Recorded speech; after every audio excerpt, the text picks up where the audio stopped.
You will be fine. Ministry of defence में 486 seats आई हैं, बहुत ही अच्छी अपॉर्चुनिटीज हैं। और जो मिनिस्ट्री ऑफ डिफेंस की सीट्स हैं वो आजकल के सिनेरियो के अंदर जो है वो इसलिए भी सबसे बेहतर है कि यहाँ पर जॉब सिक्योरिटी बहुत ज्यादा है। कि ये जो सीट्स हैं, एक तो ये परमानेंट नेचर की हैं, ठीक है, फेडरल की जॉब है, यानी पंजाब के अंदर या बाकी जितने भी प्रोविंसेस हैं उसमें अब जो रिफॉर्म्स हो रहे हैं जॉब से रिलेटेड, तो वो इसके ऊपर अप्लाई नहीं होते हैं।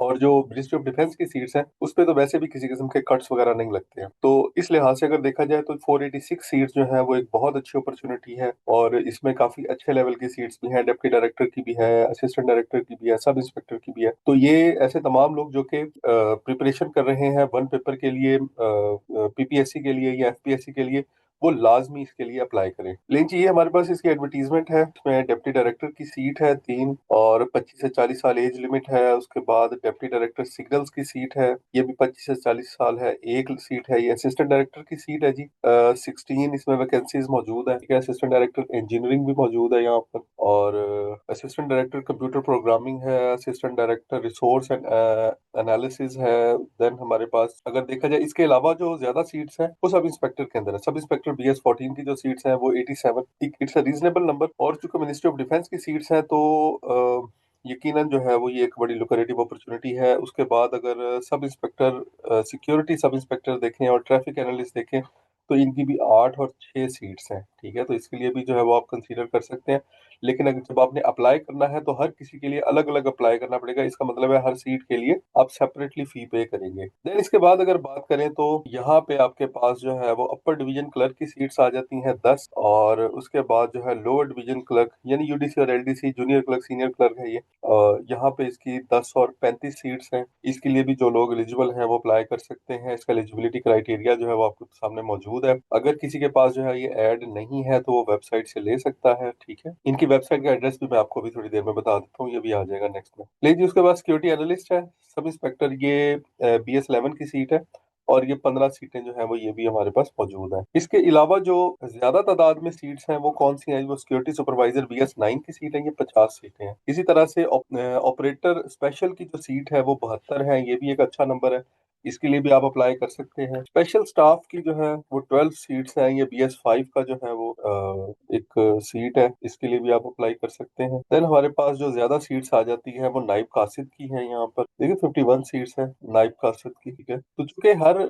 एजुकेशन के लोग जो है वो हमारी सोसाइटी के अंदर मौजूद है, तो वो इसके लिए अप्लाई कर सकते हैं। जो लोग जो है वो इसके लिए जो है वो इंटरेस्टेड है तो वो लाजमी अप्लाई कर सकते हैं, ठीक है जी। अब इसके बाद अगर देखें इंपॉर्टेंट नोट्स हैं, इसमें टर्म्स एंड कंडीशंस मौजूद है। तो सबसे पहले तो इन्होंने बताया कि इसकी लास्ट डेट जो है वो 1 मार्च है। इसका मतलब ये है कि फेब का पूरा मंथ आप अप्लाई कर सकते हैं, लेकिन इसका हरगिज मतलब ये नहीं है कि आप आखिरी दिन तक इंतजार करें, बल्कि आप यही समझें कि आपके पास यही वीक है, इसी वीक के अंदर अप्लाई करें, ठीक है, पहली प्रायोरिटी के अंदर, और इसकी तैयारी स्टार्ट करें। उसके बाद एज रिलैक्सेशन की उसने बात की है। उसने कहा है कि जी 3 साल की एज रिलैक्सेशन किसके लिए है जी, शेड्यूल कास्ट वगैरह या बुद्धिस्ट कम्युनिटी वगैरह उनके लिए है। उसके बाद अगेन 3 साल की जो है वो रिलैक्सेशन किसके लिए है, ये सिंध रूरल और बलूचिस्तान के कैंडिडेट्स के लिए, लेकिन ये BS15 तक है और उससे कम। उसके बाद 10 ईयर की एज रिलैक्सेशन है, ठीक है।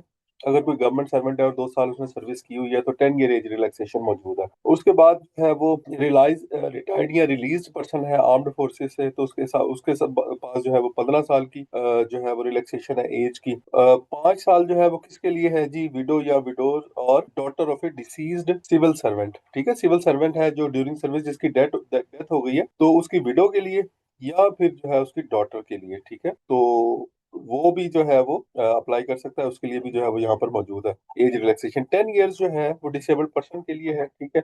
लेकिन इसमें से कोई एक ऑप्ट की जा सकती है, यानी अगर कोई एक से ज्यादा क्राइटेरिया पे भी पूरा उतरता है तो भी वो सिर्फ एक एज रिलैक्सेशन जो है उसको यहाँ पर क्लेम कर सकता है।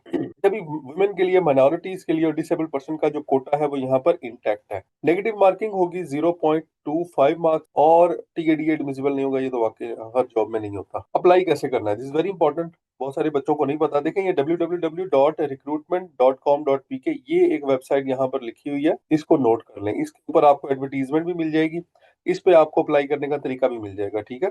तो यहाँ से जाके जो है वो आप अप्लाई करेंगे। आपने एप्लीकेशन हार्ड फॉर्म में जमा नहीं करानी, अगेन बता रहा हूँ, हार्ड फॉर्म में जमा नहीं करानी। तो बच्चे बार बार पूछ रहे होते हैं, बच्चे होता ही है कि आमतौर पे स्टूडेंट्स पूरी वीडियो नहीं देखते हैं और बाद में फिर पूछ रहे होते हैं कि सर हार्ड फॉर्म में जमा करानी है या नहीं करानी है। तो बच्चों, आपने हार्ड फॉर्म में जो है वो अपने डॉक्यूमेंट्स जमा नहीं करवाने। अच्छा, अभी वन बिल के थ्रू आपने फीस पे करनी है, ये तरीकाकार इसका लिखा हुआ है, तमाम बैंक्स के जरिए आप पे कर सकते हैं।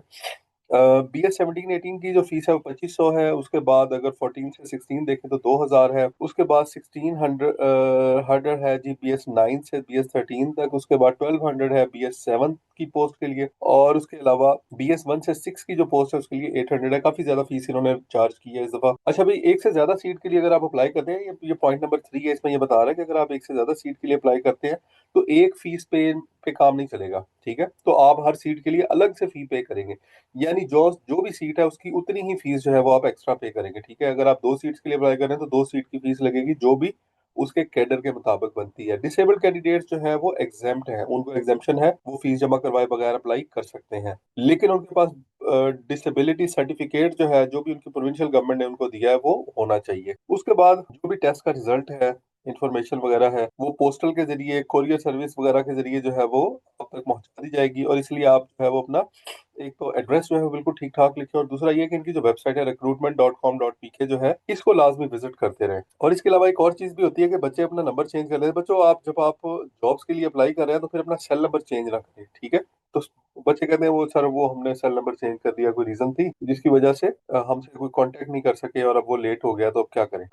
तो इसके अलावा जी कोई क्यूरी वगैरह हो तो आप इस नंबर पे कॉल कर सकते हैं। कोशिश करें कि आपका जो डाटा है उसको बहुत सोच समझ के, सारी इंस्ट्रक्शंस को पढ़ के बहुत अच्छे तरीके से जो है वो अपना फॉर्म फिल करें, बिकॉज बाद में अगर इसमें कोई मिस्टेक हो जाती है तो बहुत ही मुश्किल हो जाता है उसको करेक्ट करवाना। तो लास्ट डेट टू अप्लाई जो है वो आपके पास क्या है, वो है 1 मार्च 2026। अब दोबारा हम चलते हैं सिलेबस पे। लेकिन अगर सिलेबस की बात की जाए, एडी और सब इंस्पेक्टर का सिलेबस सबसे पहले हम डिस्कस करते हैं। तो इसमें फेज 1 में आपका MCQ टेस्ट होगा, ये 200 मार्क्स का होगा एडी के लिए, और 100 मार्क्स का या फिर 150 मार्क्स का होता है सब इंस्पेक्टर के लिए। ठीक है, इसमें इंग्लिश होती है, एनालिटिकल रीजनिंग है, पाकिस्तान स्टडी है, इस्लामिक स्टडी है, एवरीडे साइंस है, जनरल नॉलेज है। ठीक है, और इसके अंदर बाज़-औक़ात पाकिस्तान अफेयर भी शामिल होता है। ठीक है, ज्योग्राफी भी शामिल होती है, और इसमें बाज़-औक़ात ये भी नोट कर लें, कंप्यूटर के क्वेश्चंस भी होते हैं। ठीक है, कंप्यूटर जो है वो भी इसमें इंक्लूड हो सकता है, तो आपने जो है वो इसको भी देख लेना। जो आपका सेकंड पेपर है, फेज 2 है, उसमें ऐसे का पेपर होना है। तो उसमें इंग्लिश ऐसे हो सकते हैं, मल्टीपल इंग्लिश ऐसे हो सकते हैं। ठीक है,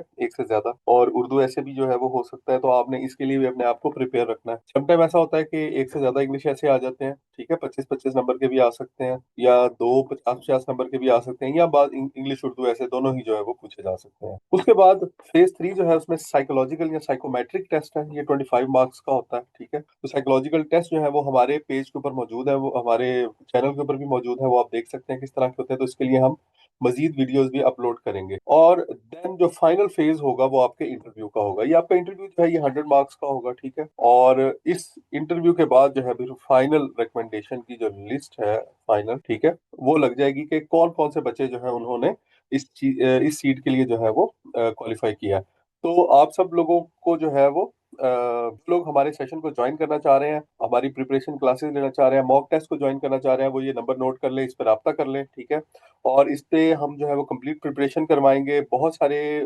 सब्जेक्ट्स हैं वो ऑलरेडी हम ऑनलाइन कवर करवा चुके हैं, और बाकी जो है जो नए स्टूडेंट्स ज्वाइन करेंगे उनके लिए हम जो है वो एक नया सेशन, न्यू सेशन जो है वो स्टार्ट करेंगे। तो इस सेशन को ज्वाइन करने के लिए जो है वो आज ही रब्ता करें। Wish you all the best. Allah हाफ़िज़।